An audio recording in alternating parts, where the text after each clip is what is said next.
Jam on toast! Hey everybody, we're here to talk about Arrested Development Season 4.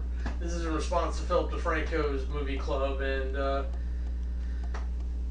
gotta say it was kind of weird to jump to a series after everything, but he did do House of Cards a while back. But it is a very different thing to try to review a series as opposed to a movie. Movie you sit through, it's 90 minutes to 2.5, well let's face it, in some cases 3 hours. But it's a single experience. You usually do it in one sitting, and you can get a review about it all together in one go. A series, normally you watch over a long period of time, especially if it's a successful series and it's been going on for quite some time. While you can take one season and power shot it in a day, I don't recommend doing it, but it is possible. For instance, I ended up watching Season 3 because Season 4 wasn't available yet when I tried to go watch Season 4. And then when I was finally done with Season 3 the next day, I watched Season 4. So it helped refresh me, catch me up to the point where Season 4 kicks off, and here we go. The short sale of this is that it's this overprivileged, rich asshole family's reaction to their family company losing all its money because the father becomes a criminal. I honestly forget how, but that's not the point. So seasons 1 through 3, you're following Michael pretty much as he tries to hold the family together and do the right thing and try to help everybody out. And spoiler alert, at the beginning of Season 4, Michael's kind of had it. Finally, he's decided to do the right thing and let everybody sit on their own. Now, while I love that, it's a dynamic shift in character for Michael, and it changes the entire perspective of the show. We'll get there.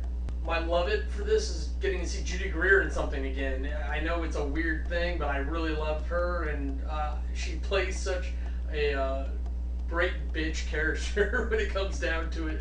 That those were probably honestly my favorite parts of the series.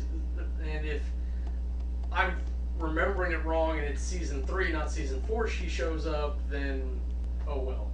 My hate it would have to be the shift I was just talking about. It is a different way to look at it, but before you could try to get behind Michael and George Michael even as the righteous guys, the do-gooders, and try and do it. But slowly you've seen it through the first 3 seasons that they really aren't that much different from the rest of the family. They are rather self-serving.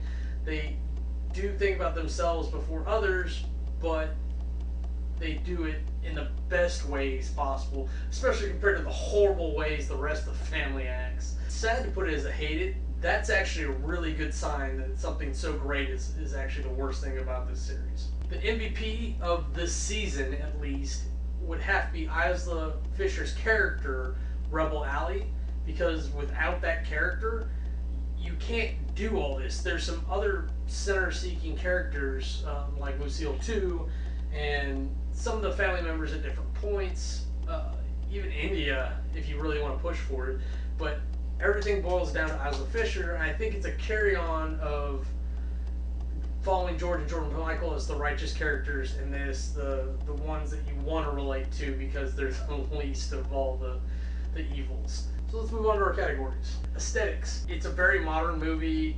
Everything's exampled how it needs to be exampled. All the physical humor is there, and it's done very well. The comical Bluth vehicle with the stairs on it. A wonderful way to put a little bit of physical humor in there without involving people, and to let us laugh at something without laughing at somebody getting hurt. Because there's enough awful stuff in this series for you to laugh at.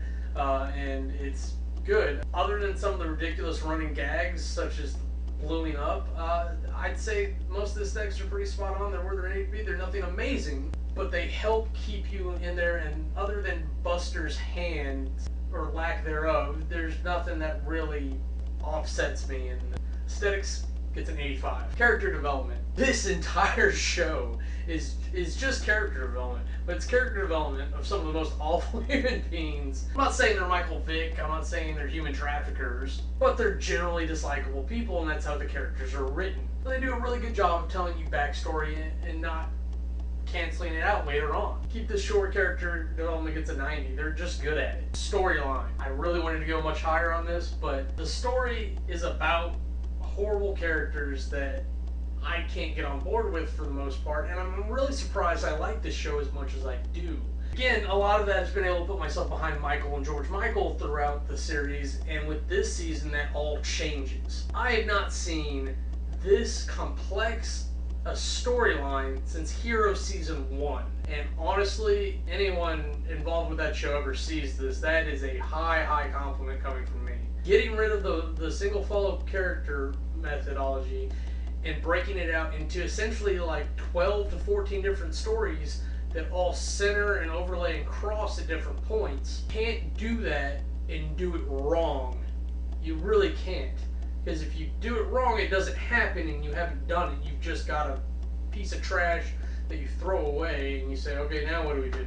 Bravo to them. Storyline gets an 85. Compulsion. This generally means how entertaining the movie was, but this is a whole season, and honestly, if you're trying to watch this all in one go, your attention span does not hang around the whole time. I don't care who you say you are. This show keeps you generally entertained.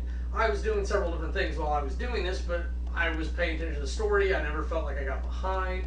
I don't feel like I missed a lot of jokes. I could ignore the ones that I didn't think were funny, but I feel like I got something out of it, and I feel like it was a decent time. Compulsion gets an 80. Now, if we total all that up, we get an average of 85. That makes it a top tier entertainment medium to me. But for my wrap-up review, I will say that while I like the show, I don't think it's a great show. It's a decent show that's written really well with a stellar cast. They really did well bringing all these people together. Like I said, you're going to be generally entertained, but it's not a great show. If your other shows aren't on, or you caught up to all of them, or it's summer and you want to watch something new, pop in Arrested Development. It's a guaranteed decent time. I don't think it's a high risk. I don't think you're going to lose anything out of it. Even if you shut it off, I think up to the point where you shut it off, you're going to have been entertained. What's really nominal about this is that this is, I think, the first comedy that Netflix has done as an original series, and I think that's important to note. Netflix is showing us the future of entertainment, and this is how they've chosen to do it. They did a completely new drama, House of Cards, and they did Arrested Development Season 4, a show that I honestly thought had been done.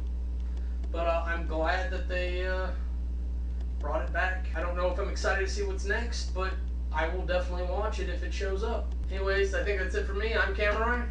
Have a nice day.